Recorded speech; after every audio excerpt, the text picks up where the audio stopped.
So how much more enjoyable would your golf be, and how much lower would your scores be if you could eliminate those type of shots, those top shots with your irons, which are really demoralizing, embarrassing, and really don't help your score? And that's what we're going to cover in today's video, how you can stop topping your irons.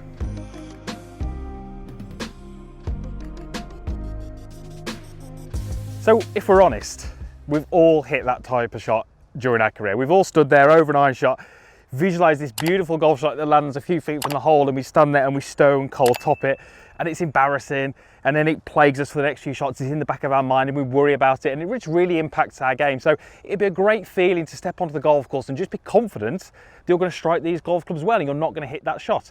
And what we're going to do in this video is going to give you 3 things which I think can really help you eliminate that from your game. Now, there's a huge long list of things that can create a top shot. Well, I've just pulled out 3 which I see as being the most common: something in the setup, something in the backswing, and then something in the downswing. Use these in your practice and you can eliminate that shot.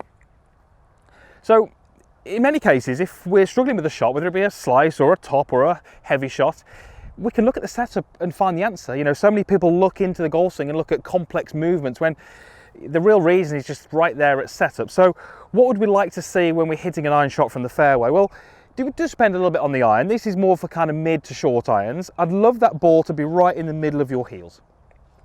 That's a great starting point for you to help with the strike. Also in the middle of your heels, we'd like the sternum.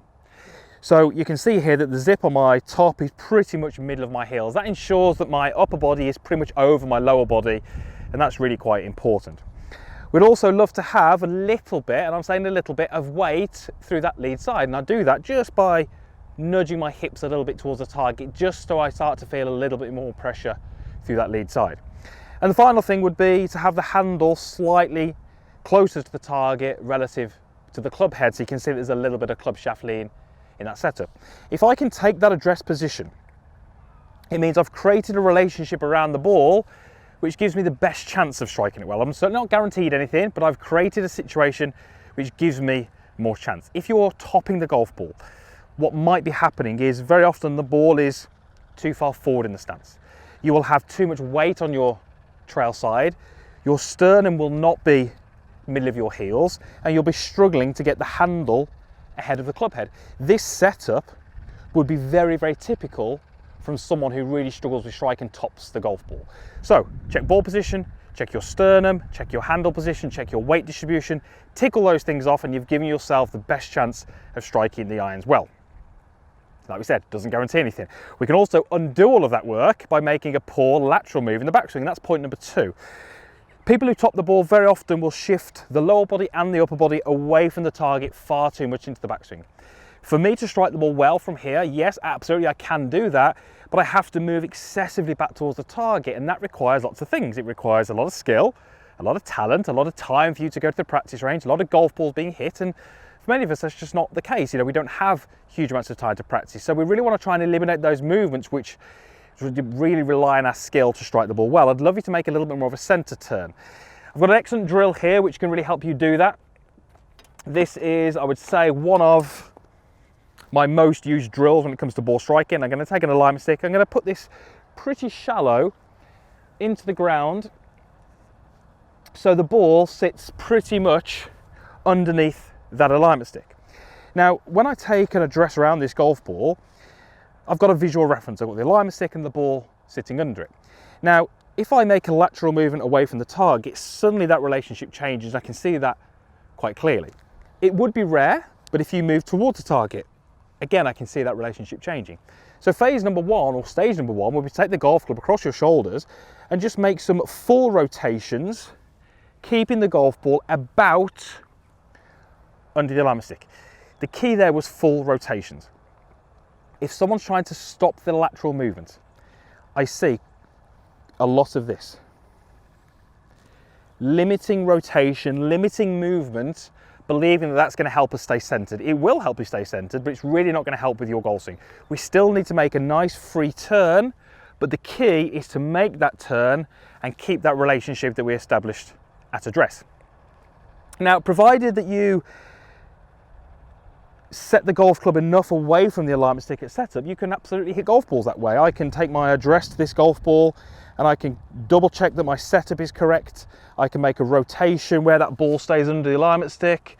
I can double check that at the top, and then I can just go ahead and swing through. Now, as you can clearly see, that wasn't a full swing, but because I created a good setup and because I made a nice centered rotation, I was able to strike that ball really clearly. And you can tell strike, even though the ball only goes 30, 40 yards, you can really sense whether it's at the center of the golf club or not. 2 points down, the last one, which is a downswing point.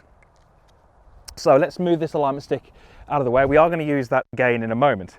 So we know that to strike the irons well, we really have to make contact with the ground. The golf club, if it doesn't touch the ground at all, it's never going to be a good strike. So we have to have the golf club contact with the ground, but that needs to be target side of the ball. So the final point is really just to ensure that in the downswing, you're shifting towards the target. You're getting your weight to your lead side really early. What that does, it allows you to hit the ground, but it means that that contact will be target side of the ball, which is, I call it a non-negotiable. We can't play great golf when the golf club is hitting the ground before the ball. It just doesn't happen. So we need to make sure that you're shifting onto your lead side early. Topping the golf ball very, very often. Points 2 and 3 are very closely linked. We get a golfer shifting too much this way, and then they end up on their back foot when they make contact with the golf ball. That's where the top comes from. We've already given yourself a great chance by keeping your backswing nice and centered, but point number 3 is really going to make sure that we shift onto our lead side. Alignment stick outside of your trail. That's not my trail, that's my lead side. Around about the width of my hand away.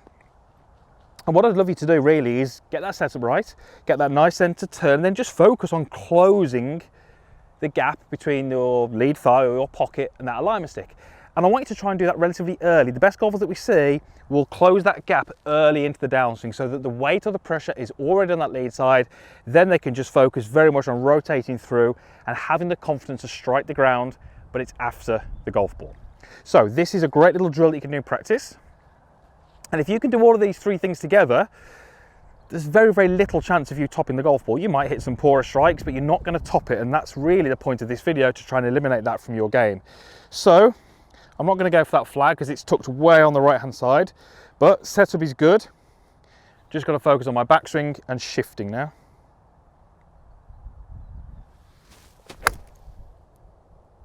Okay, certainly didn't top it. Should be middle of the green, just left of the flag.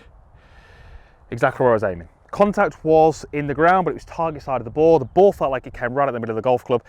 Those are the bits of information that I need to suggest that I did all those things really, really well. So, topping the golf ball, we absolutely want to eliminate it if you want game. We do want to get rid of it. It doesn't help your score, it doesn't help your confidence, and like I said at the start, it's often pretty embarrassing as well. So use those 3 tips during your practice. You can eliminate that top from your game, play some better golf, shoot some lower scores. Everyone is happier. Thanks for watching User Stuff. Down below, comments box down there is a like button as well, and there's a link here to be a subscriber of the channel if you're not already. I would love to have you part of the community. I really believe these videos can help you play some better golf. Thanks for watching.